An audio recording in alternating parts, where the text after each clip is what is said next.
안녕하세요. 오종혁 국어선생님입니다. 자, 오늘은 이제 독서, 수능 특강 독서, 사회 융합 부분인가요? 융합 부분에 서구식 지도의 유입과 중화적 세계관의 변화라는 그러한 그 지문을 공부하겠습니다.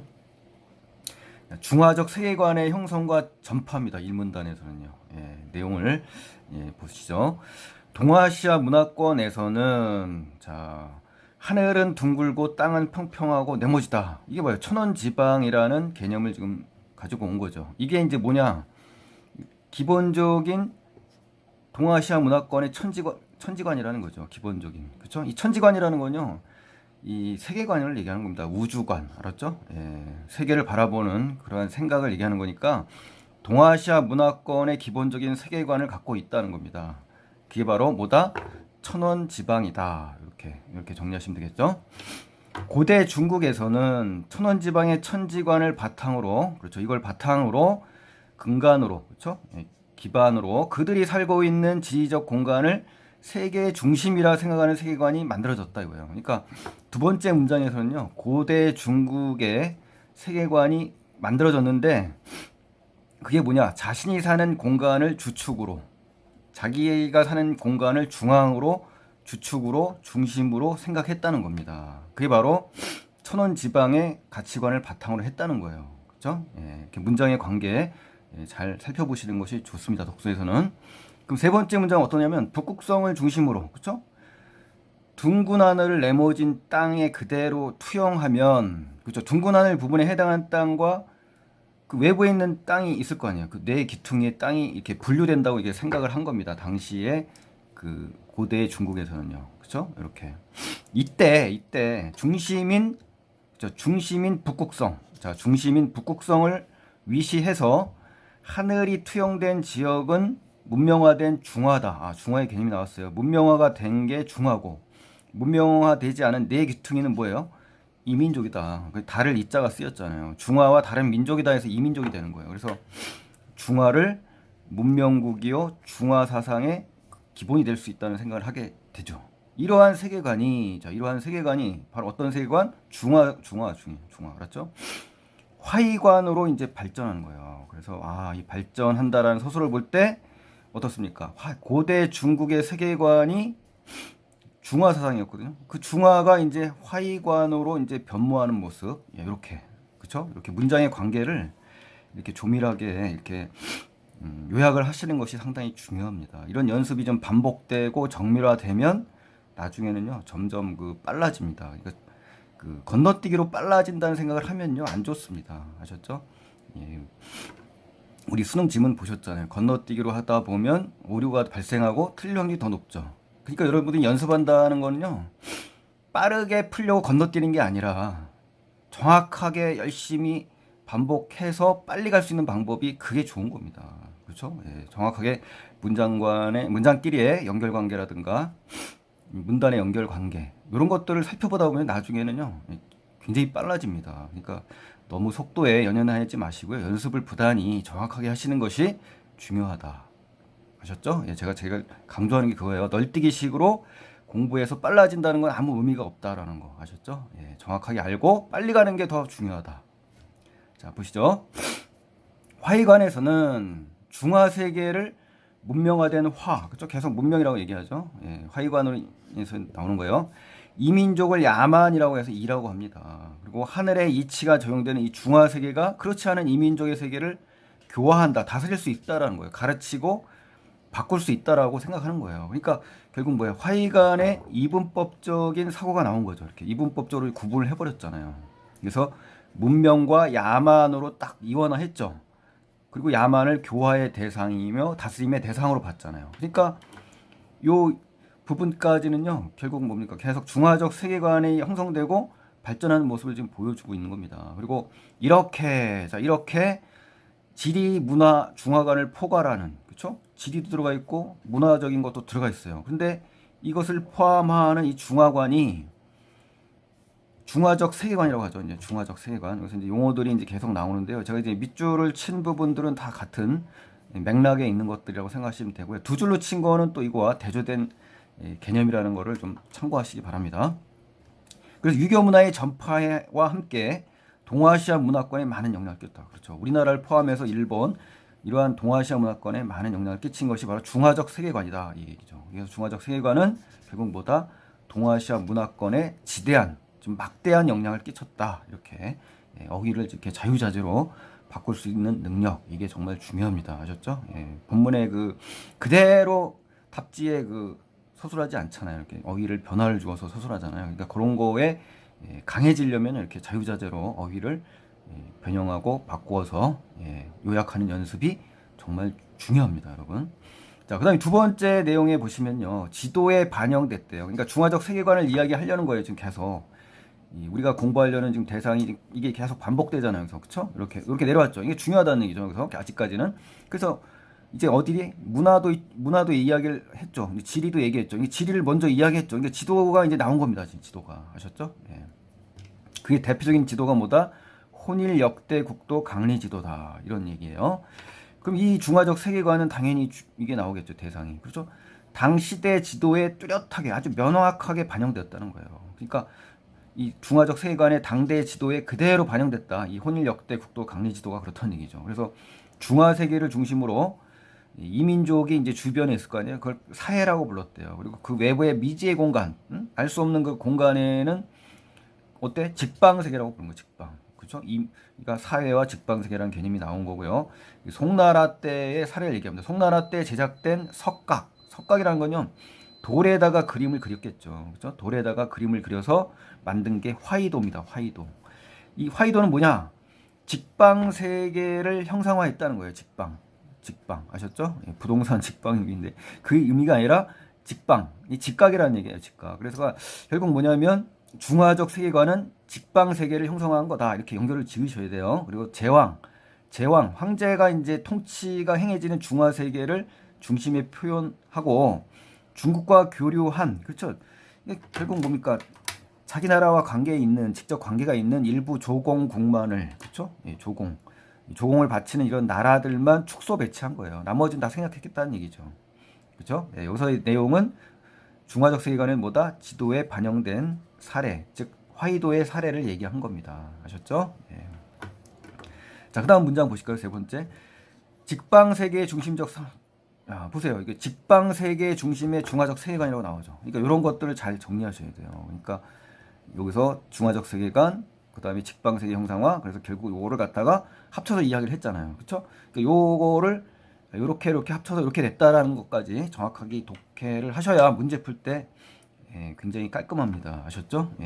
그 유교적 사고의 토대라는 건 기반, 밑바탕이에요. 이러한 기반을 토대로 조선에서도 대표적인 세계관으로 이게 자리 잡았다는 거예요. 조선, 우리나라가 중요하잖아요. 그렇죠? 중국보다 우리나라가 중요한 거예요. 16세기 초 제작된, 16세기에 만들어진 이 지도는 이러한 세계관이 이러한이 뭡니까? 이러한을 찾아야 돼요. 그러니까 바로 직방 세계 중심의 중화적 세계관이라는 거죠. 선생님이 지금 밑줄 쳐놓은 건 다 같은 맥락의 가치관이에요. 이 지도 상단에는 꼭대기에 뭐라고 했어요? 역대 제왕국들의 도읍이 기록돼 있대요. 그리고 지도의 중심에는 어때요? 충국이 크게 그려져 있대요. 그래서 중앙에 떡하니 있고 조선과 일본은 어때요? 측면에 축소 배치됐다. 이 얘기죠. 그렇죠?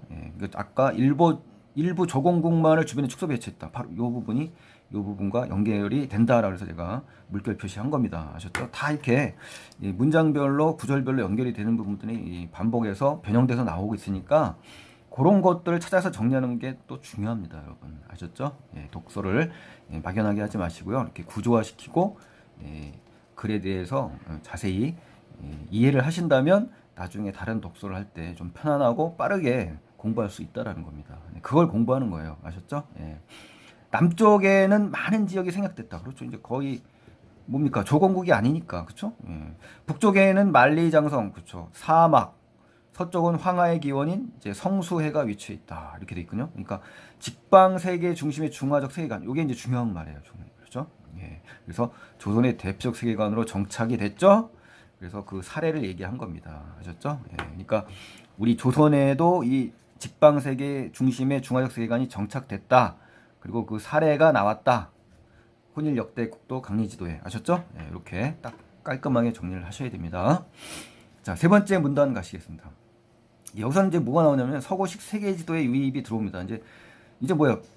이제는 중화적 세계관보다는 이제 대비되는 서구식 세계 지도가 이제 흘러 들어온 겁니다. 그 역량에 대해서 이제 이야기하는 걸로 봐서 앞에 1, 2문단과는 서로 어때요? 대비된다라고 보시니까 예, 이렇게 해서 짝을 지어서 차이점이 뭔지 요거에 주목하셔서 공부하는 게 중요하다는 얘기입니다. 아셨죠? 독서를 할 때 이렇게 생각을 하면서 독서를 하세요.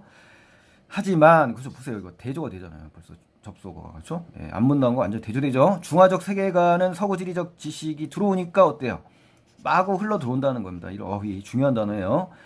변화를 겪습니다. 그래서 이 요약하면 뭡니까? 중화적 세계관이 이제 변화를 겪게 된다 이거죠. 그렇죠?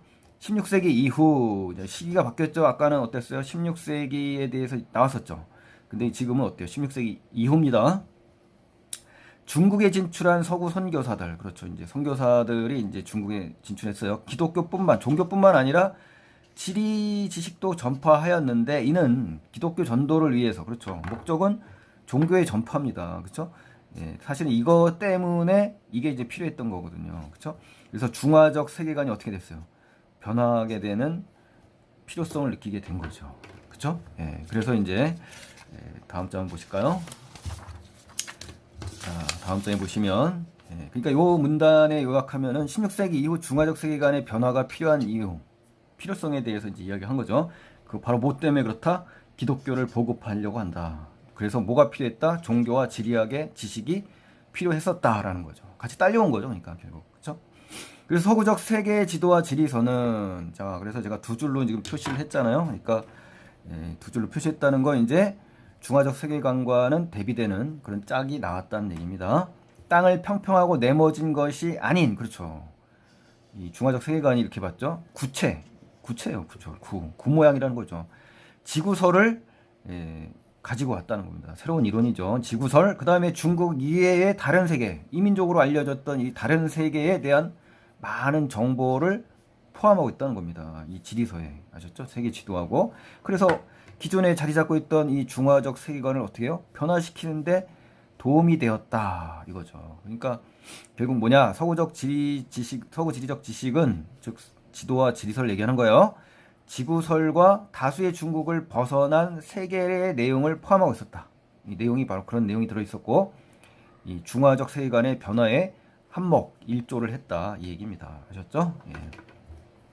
그래서 이 서구식 세계지도와 지리서는 연행이라는 건요, 이제 북경 사절단을 얘기하는 겁니다. 그래서 사신들에 의해서 조선으로 들어오기 시작했다 이거예요. 흘러 들어왔다는 거예요. 그래서 서구 지리적 지식이 북경 사절단, 칙사단이라고도 하죠. 그래서 이 사신단에 의해서 조선에 마구 흘러 들어온 겁니다. 아셨죠? 네, 그러니까 이 중국이 먼저 어때요?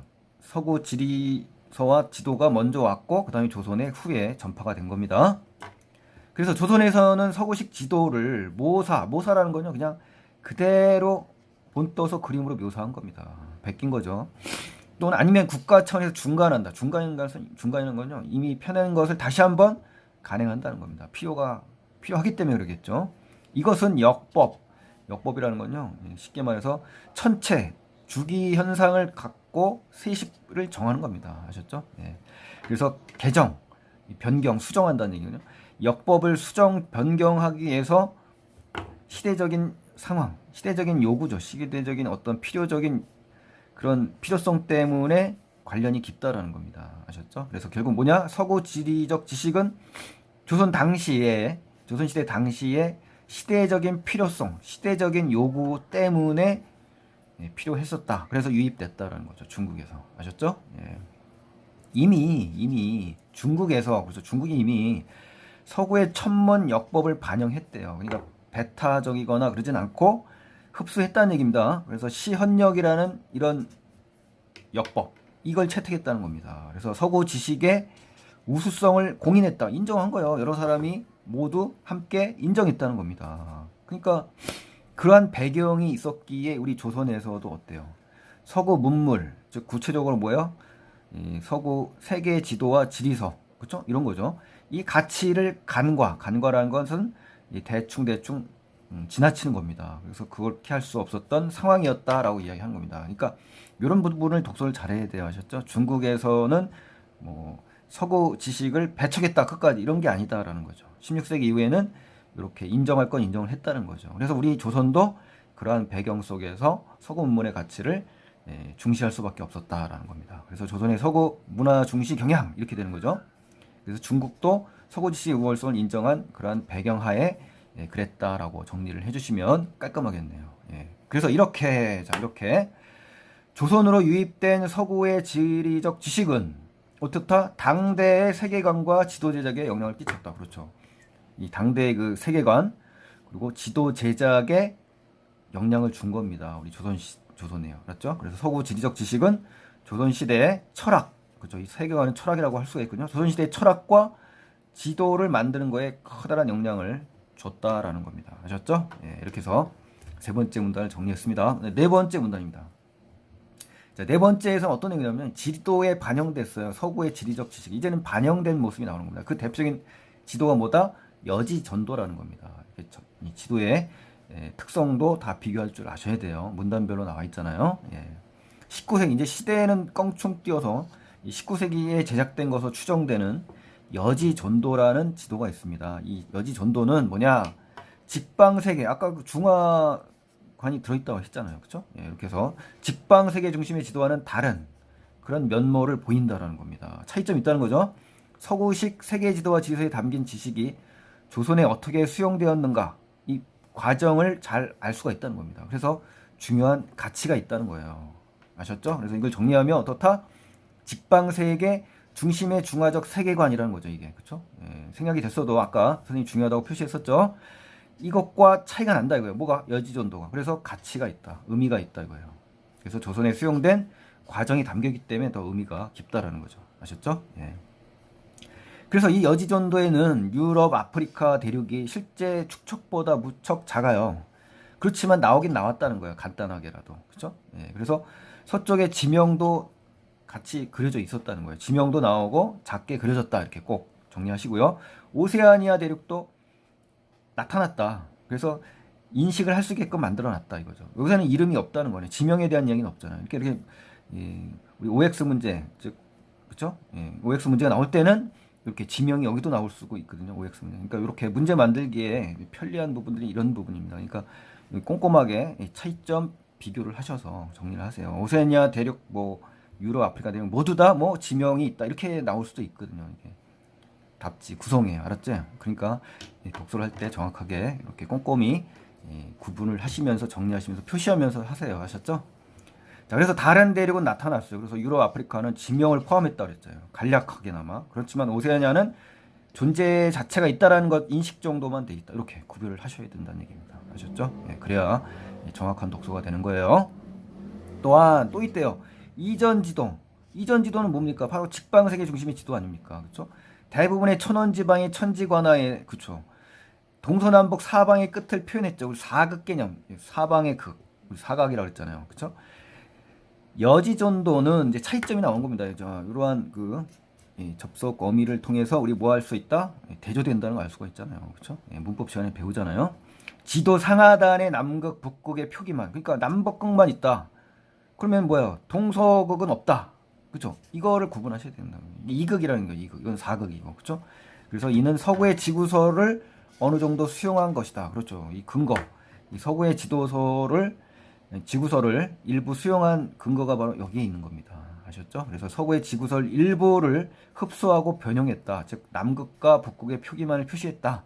그래서 사극 개념과 차이가 있다. 이렇게 정확하게 이렇게 독서를 하시는 것이 좋습니다. 그리고 학교 내신 시험에서도 이렇게 정확하게 선생님처럼 하나하나 해서 분석을 해주시면 훨씬 더 깊이 있게 답을 접근할 수가 있는 겁니다. 아셨죠?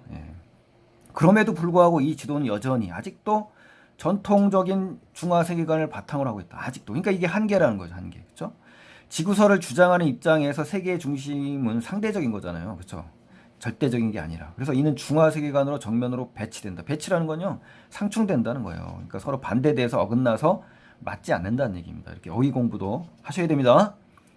여지 전도는 이전 지도들과 마찬가지로 이전 지도가 뭐라고요? 직방 세계 중심의 중화적 세계관의 지도를 얘기하는 겁니다. 마찬가지다 이거예요. 이게 똑같다. 경의선, 황도 같은 이 천문 정보를 배제했다. 배제라는 것은 완전히 제외시켰다. 배척하고 배격하고 배타시켰다 이거예요. 그래서 대지라는 건 이 우주를 평평한 것처럼 나타냈다. 그래서 다른 대륙을 아주 작게 표현하고 왜곡한 거죠. 중국을 지도의 중심에 크게 그렸다. 이게 바로 중화주의 아닙니까? 그렇죠? 여전히 한계라는 거예요. 기존의 전통 세계관 뭐라고요? 바로 이 전통적인 중화적 세계관을 얘기하는 거다. 직방세계 중심에. 아셨죠? 예, 요거 이렇게 선생님 밑줄 친 건 전부 같은 가치관을 밑줄 친 겁니다. 두 줄은 또 다른 거고요. 이 고수라는 것은 묵수라는 단어입니다. 묵수. 굳게 지켰다 이 얘기입니다. 그래서 여지전도의 한계점을 얘기하는 겁니다. 천문 정보를 제외했잖아요. 그렇죠? 그리고 판판하고 고른 지구라고 얘기하잖아요. 그 기타 대륙도 축소시켰잖아요. 그리고 중국이 중심이다라고 했기 때문에 이 네 가지가 바로 여지전도의 한계점이라는 겁니다. 아셨죠? 일부 받아들인 건 지구설, 즉 남극과 북극의 표기만 보일 뿐, 이 부분이 서구의 지리설을 수용했다. 이렇게 정리를 반드시 하셔야 돼요. 여지전도에 대해서. 그러면 완벽한 독서가 가능하겠습니다. 자, 이제 마지막 문단 한번 보실까요? 5문단입니다. 이 중화적 세계관을 완전히 극복한 홍대용입니다. 이제 홍대용이 가장 좀 마지막에 나온 이유는 뭡니까? 가장 필자가 중시하는 인물이라는 얘기입니다. 더군다나 17세기잖아요. 16세기 다음에 17세기 아닙니까? 근데 19세기는 먼저 나왔죠.